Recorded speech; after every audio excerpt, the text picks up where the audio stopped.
My name is Albert Croft, and I'm a business manager for a financial firm. I just turned 32 last month and have been married to the love of my life, Maria, for the last 8.5 years.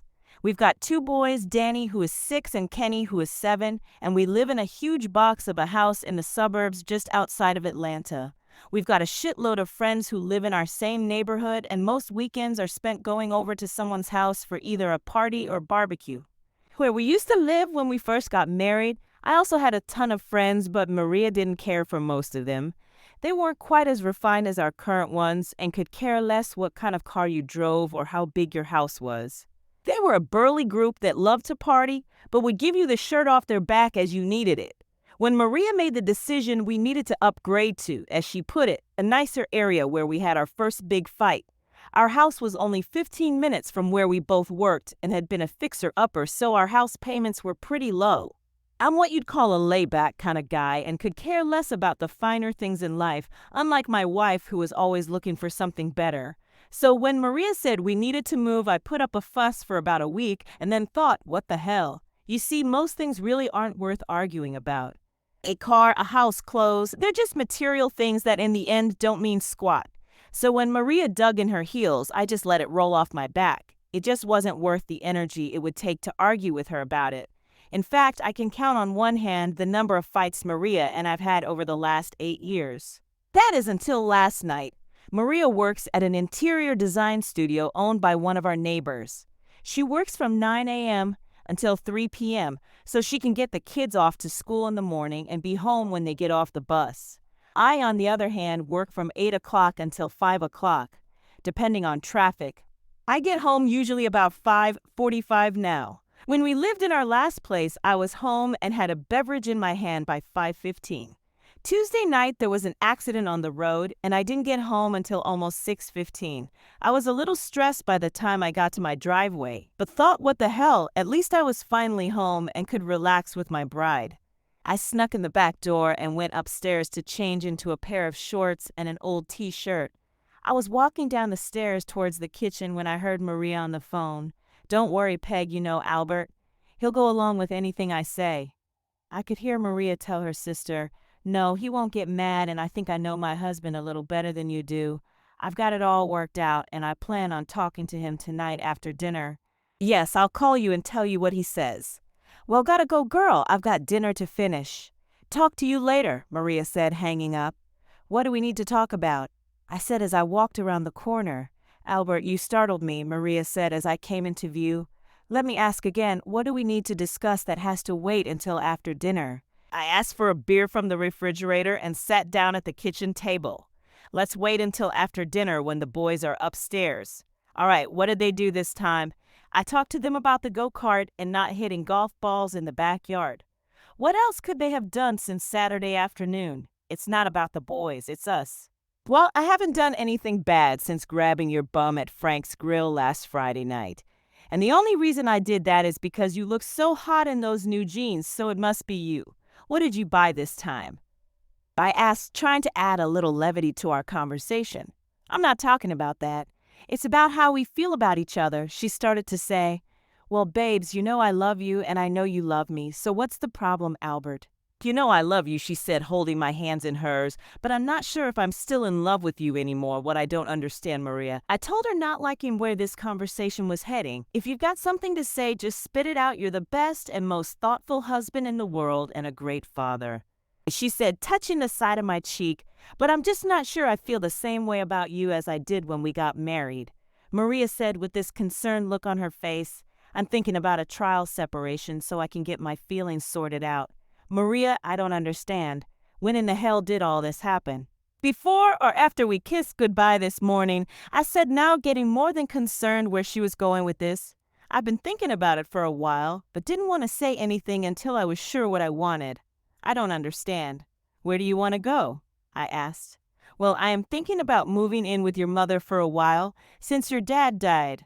She's been bouncing around that big house by herself. Maybe she'd like some company for a little while. Maria said like she was talking to a little child. Now I was starting to get angry but held it inside.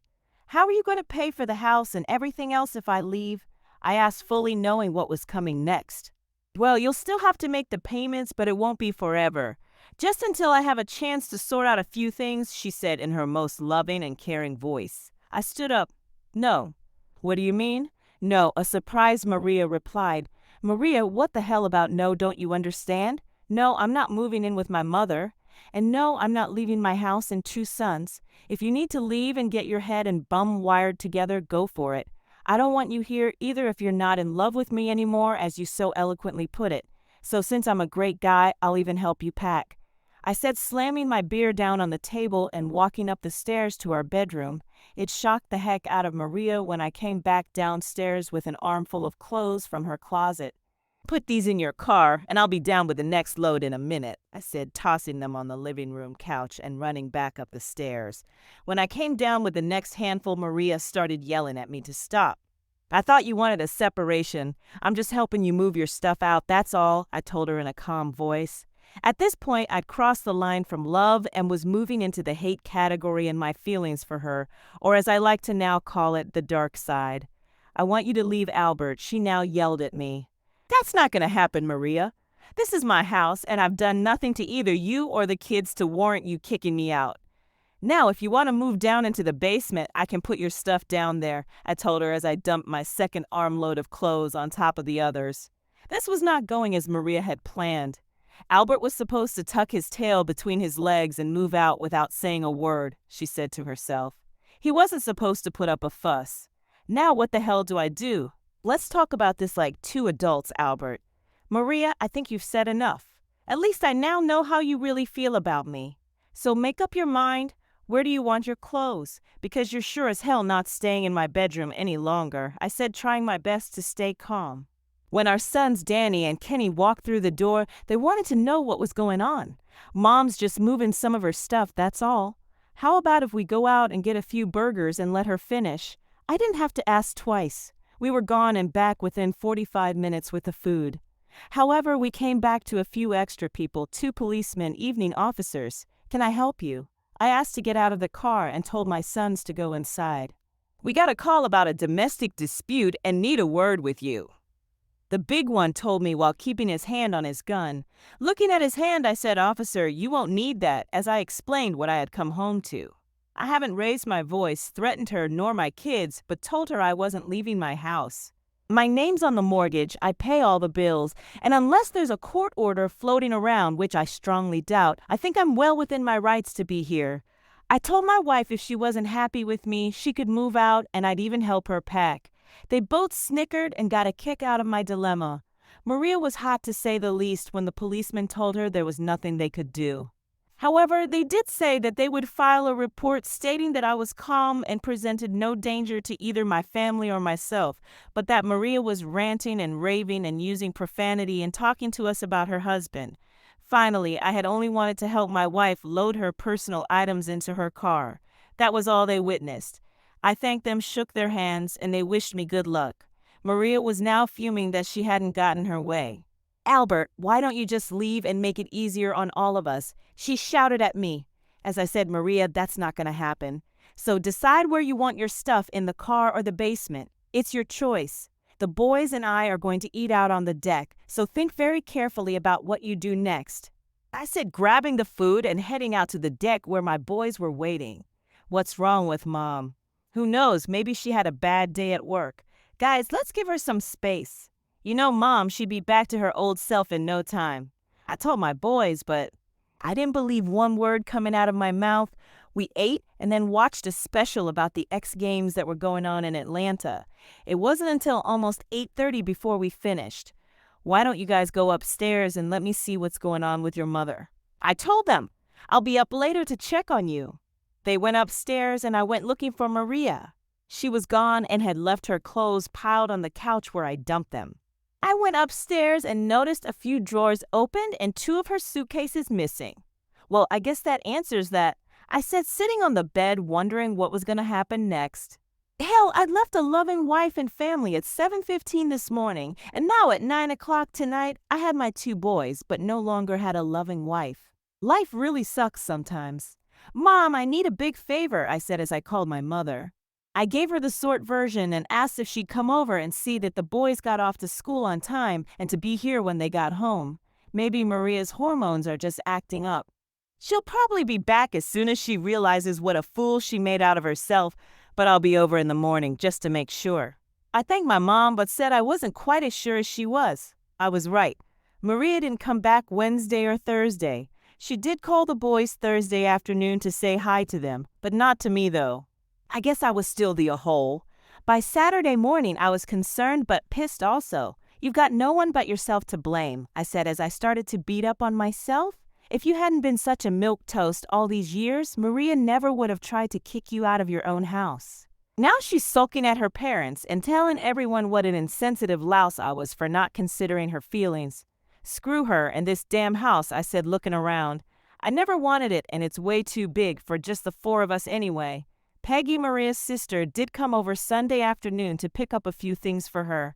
Hey, Peg, I greeted her at the door. I figured she'd send you over to get some more of her clothes. How's she doing? You know Maria. It's all about her. She still can't get it through her thick skull why you just didn't roll over for her and give her the house, kids, and move out, she said with a smile. I told her you wouldn't go along with it, but she told me she knew you better than I did. Guess she was wrong. I should have kicked her to the street a long time ago, but I figured I'd keep peace in the family by not saying anything. Guess I was wrong. Any idea when she plans on coming back? Not a clue. She's still in the poor permy stage, but Mom's ready to kick her out if she doesn't get it together. But you know, Dad, his little girl can do no wrong. You want to stay for dinner? We're having chicken on the grill, baked potatoes, and corn on the cob. Let me get her stuff together, and you've got a deal, she said with a smile. The boys were happy to see Peg, and we all had a nice dinner together. She did get 2 text messages from Maria asking her where the hell she was, but she never responded back to her. We all cleaned up, and it was close to 8 o'clock before she said that she'd better get going. Thanks for stopping by. It was nice to see a friendly face for a change. If you need anything, give me a call. I told my sister she's screwing up a good marriage, but her friends are all telling her to stand her ground and that you'll soon come around. I told her you wouldn't, am I right? Right as rain, girl. But you better go before you get in more trouble than you're probably in right now. Peg gave me a big hug, a kiss on the cheek, and was out the door. Married the wrong sister, I said to myself. The next 3 weeks were hard. Mom took care of the kids, and though Maria would call the boys, she refused to talk to me. She did, however, send me 2 long emails about how bad she was feeling, that I wasn't being a supportive husband, and a whole bunch of other bullshit. The one thing that kind of surprised me, though, was I was no longer invited to the neighborhood get-togethers, but Maria was. I guess they'd already taken sides. The kids were the first to notice it and kept asking when their mom was coming back home. Not sure, guys, it's really up to her. I'm not keeping her away, she's doing that all on her own. I told them it was Saturday morning while we were food shopping that my life started to turn around. I was walking down an aisle with my 2 sons when someone grabbed me from behind and lifted me off the floor. You're so stupid, you're probably ironing her shorts now, too, came a voice out of the past to mock me. If this is as high as you can lift me, you're still the out-of-shape piece of crap you've always been. What Carol sees in you, I'll never know. I said, laughing. I thought you dropped off the face of the earth. What are you too good for us anymore now that you've got that big house? Randy asked, letting me down. I've always been too good for you. You just never realized it. I said, giving him a hug. Your boys are growing up fast. What has been 2.5 years? Something like that. How are Carol and the girls? Still writing rough shots over me like always. How's Maria? I paused for a minute. Pretty good, I replied. That bad, huh? Hey, buddy, if you're not doing anything with your new highbrow friends tonight, I'm having a little get-together and we'd love to see you guys. What time? I said, looking at the boys. Anytime after 4 o'clock, and bring your own poison. That is if Maria still lets you still drink beer. Randy ribbed me. It's a date. Anything I can bring? Nope, just yourselves. Well, I'd better get my butt in gear or Mama will have it. See you guys later, Randy said, walking back down the aisle. Was that Uncle Randy? My 2 wide-eyed boys asked. Yes, that was Uncle Randy, and we'd better get a move on. This is one party I don't want to be late for. We hit Randy's place just after 4:30. Carol came out and gave me a big hug, and her girls grabbed my boys and headed for the backyard. "Where's Maria?" Carol asked. "That's a whole other story," I said. "Well, I'm glad you and the boys made it." "Everyone will be glad to see you," Carol told me. And they were.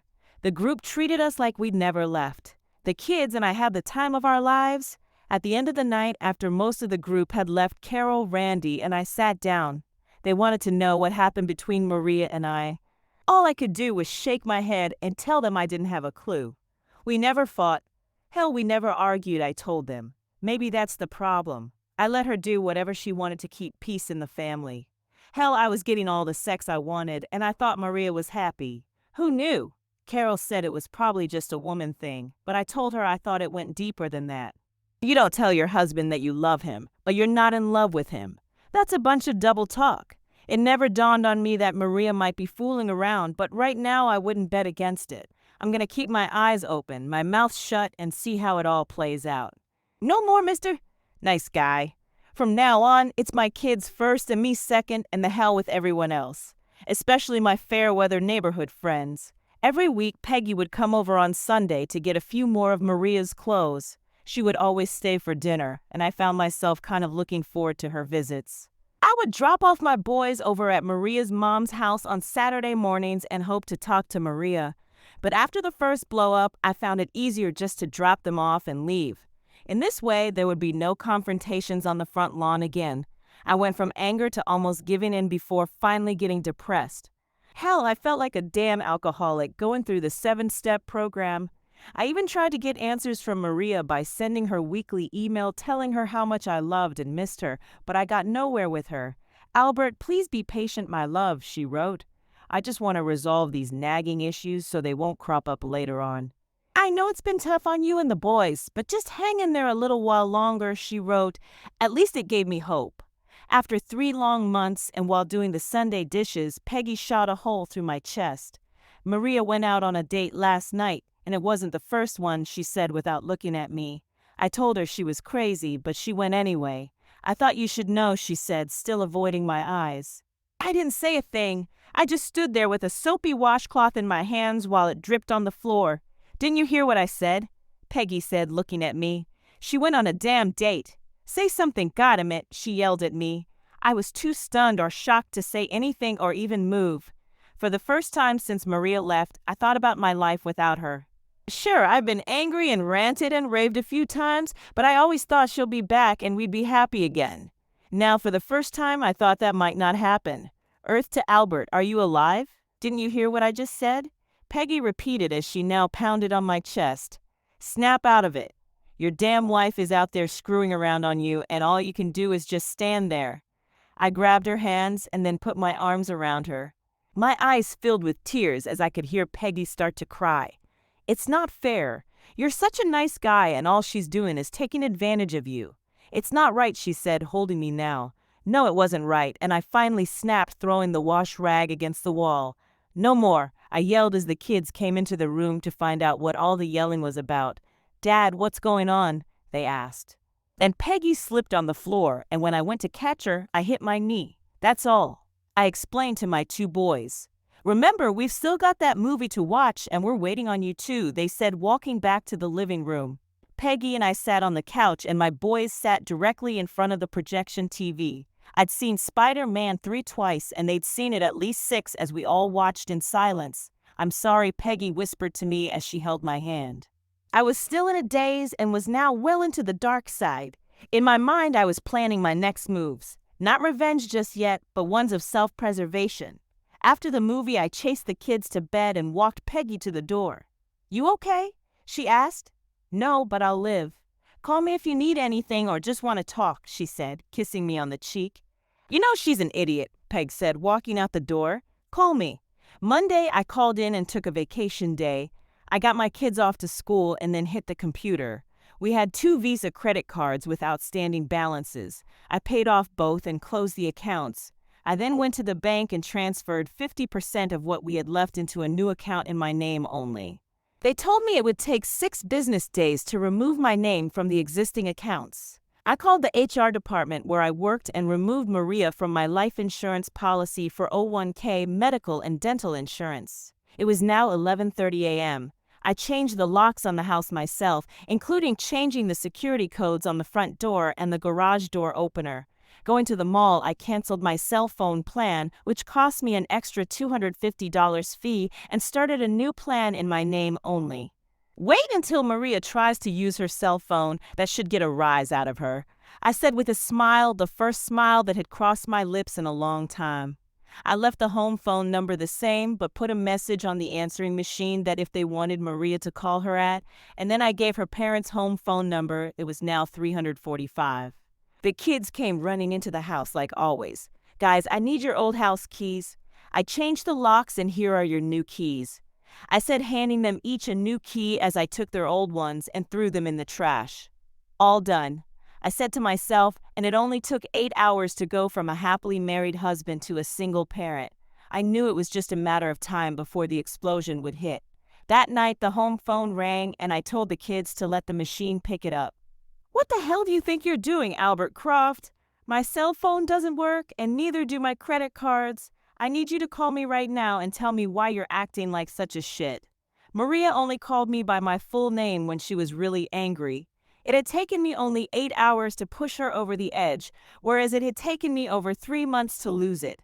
Peggy called and said she was on her way over, grabbed the kids because we were all going out to dinner. She pulled up, ran up to the door, and told us all to get our butts in gear. What's the big hurry? I asked. Maria and my parents are getting ready to come over and have a heart-to-heart with you, so if you don't want to hear a bunch of bull, come with me. We ended up at Sonny's BBQ. It wasn't my favorite, but when Peggy asked where everyone wanted to go, I got outvoted 3-1. The food was good and we were all having a good time. You know I changed the locks, don't you? I figured that when I heard you canceled her credit cards, cell phone, and insurance. She told my parents you cleaned out the checking and savings accounts. That's when Dad got mad. I took exactly half, but only after I paid off all the credit cards she's been using for the last 3 months. That girl sure knows how to spend. I figured that, but you know Dad. Lord and protector of his little girls, even when they're wrong, Peg told me. What are you going to do now? She asked. Nothing, I told her. Nothing. Nothing other than putting that monstrosity of a house up for sale. I've hated that house from day one, and even if we eventually get back together again, I want that house gone. You can't sell that house without her consent, you know. I know that. But when the for sale sign goes up, it will be the talk of the neighborhood. I told her, smiling from ear to ear. We stayed away for almost 3 hours. However, it was still a school night, and the kids needed to get to bed, so we finally headed for home. Are you and Mom getting a divorce? My kids asked when I put them into bed that night. We asked Mom and she said no, but she doesn't live here anymore. Kids, I can't say yes or no right now. You know your mom and I love you very much, but I don't think she wants to live with me anymore, so we'll just have to wait and see what she wants. I kissed them both goodnight, told them I loved them, and it would all turn out okay. I grabbed a beer and gave one to Peggy as we sat at the kitchen table. You know you can't hide forever, don't you? Don't plan on it. She knows where I live and work, so it won't be too hard for her to find me. And finally she did. At work Thursday, Maria came storming into my office.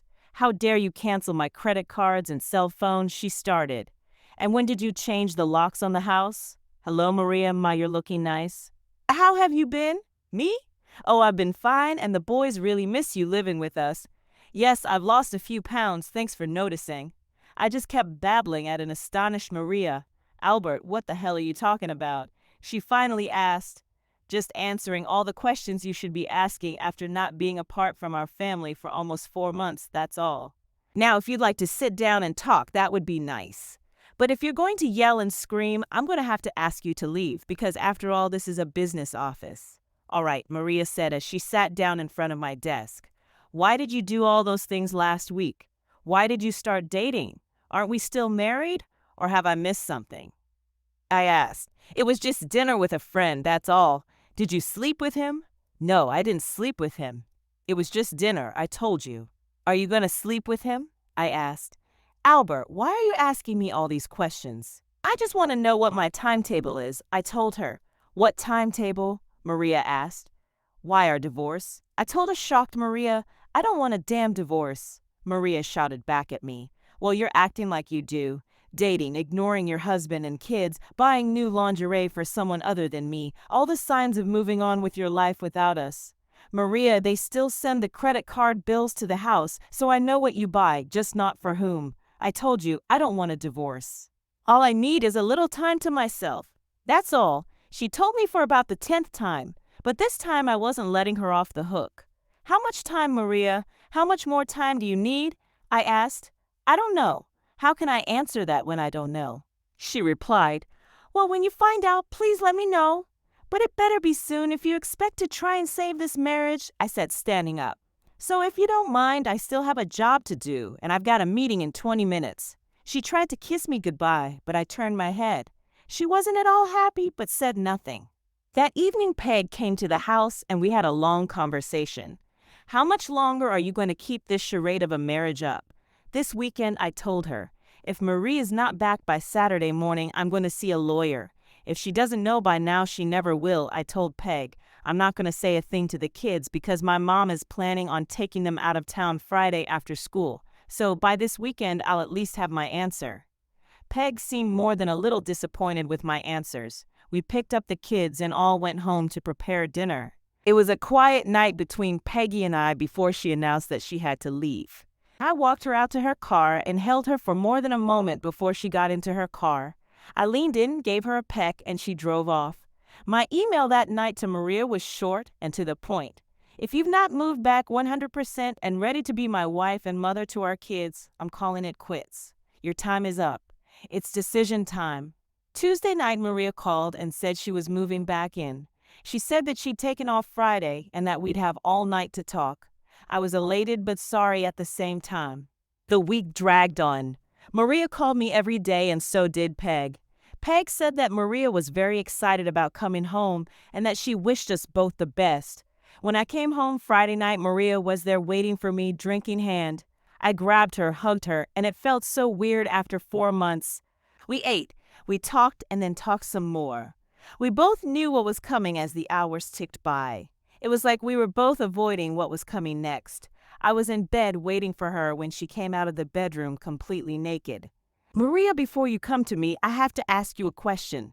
How long has the affair been going on? And please don't insult my intelligence by telling me it just happened. I told her. 6 months, Maria said, not meeting my eyes. But it's over. I broke it off a while ago, she said with this scared look on her face. So in other words, the real reason you left was to be with him. Is that right? It started out that way. That's why I need time alone to decide who I want.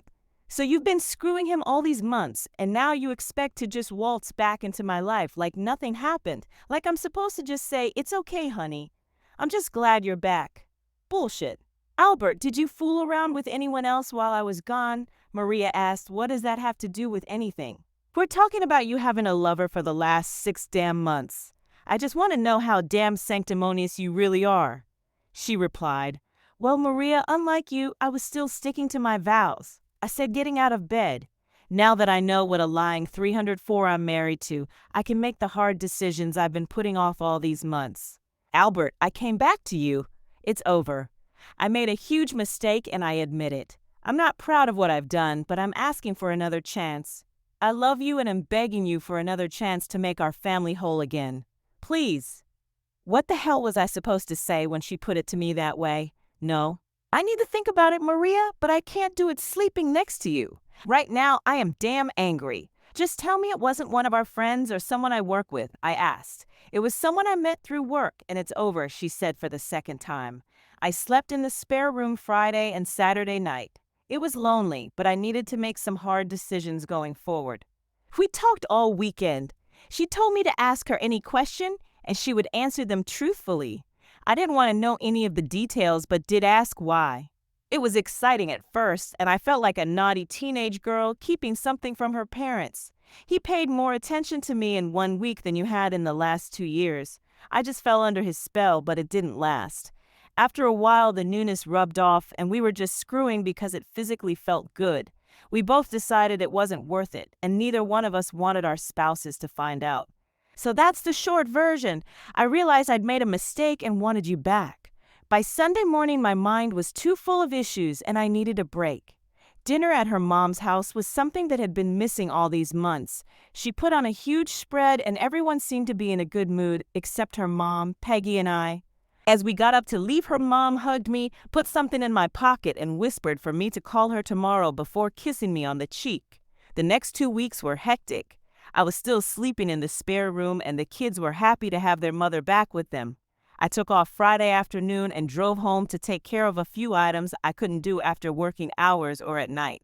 I turned off my cell phone because I didn't want to be disturbed, and when I turned it back on, there were 12 messages from Maria. I took out a beer and was just about half finished when she came flying through the door waving an envelope. "What the hell is this, Albert?" she shouted at me. "What does Maria look like, Maria? Why did you have me served? I thought we were going to try again." She yelled at me. "We almost were, Maria, but that was when it was just the two of us," I told her.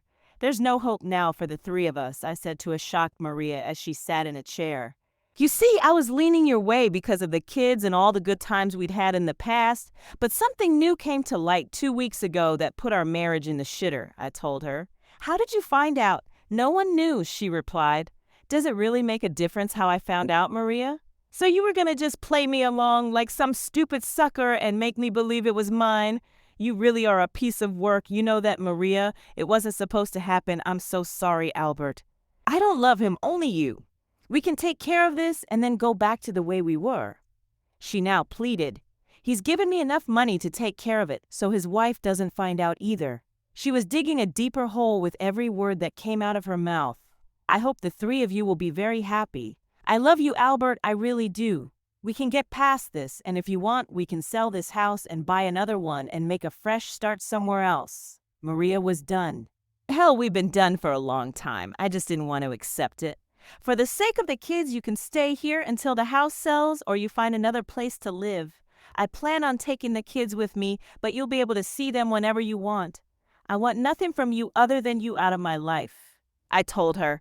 She cried the rest of the weekend, and when I picked up the kids, we all had a long heart-to-heart talk with them. It wasn't a huge surprise to them that we were splitting up, but they still weren't happy about it. After all, it was their mother. We split everything up 50-50, and after all our bills were paid, I still had enough to put down on a small house in a friendlier neighborhood. Maria did take care of her problem, and I did respect her wishes of not saying a word to anyone. There was only one problem. You see, Maria's mom that Sunday slipped something in my jacket pocket that changed everything.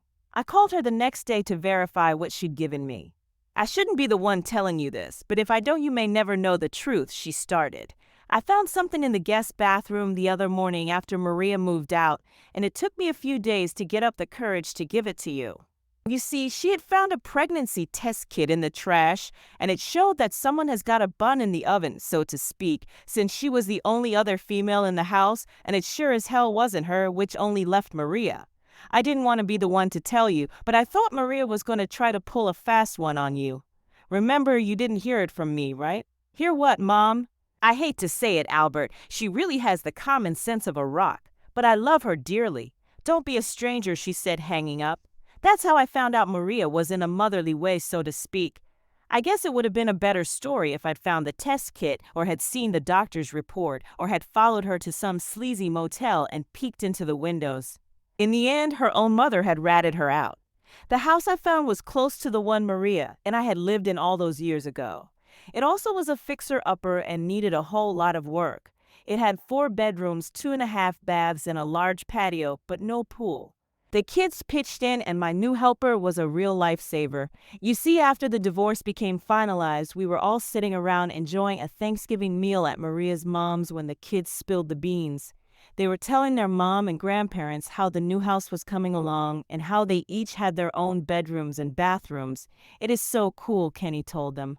"Danny has his room, I have mine, Dad and Aunt Peggy have theirs, and we still have one left for when people stay with us," he said, beaming. "I even got to pick out the color for the walls and trim," he said proudly. "Kenny goes back a little, will you?" Maria asked her son. "There is your room, Danny's, the spare room, and who else's?" she asked. "Dad's and Aunt Peggy's," he said like it was nothing. "And how long hasn't Peggy been living with you?" Maria asked. "Ever since we moved into the new house," he said, munching on his dessert. Albert croaked. Maria screamed out. I guess someone found out our little secret, I said, kissing Peg in the kitchen. You know, it was just a matter of time. We never told the kids not to say anything, and Mom and Dad were bound to find out when I started to show, Peg said, rubbing her tummy. Shall we? I said, holding out my arm. Love to, Peggy replied as we walked into the dining room. It was like the shock and awe of the Gulf War. Maria was pissed beyond belief that I was now with her little sister. Her mom was happy that she was going to have another grandbaby, and her dad was relieved he didn't have to break in another son-in-law.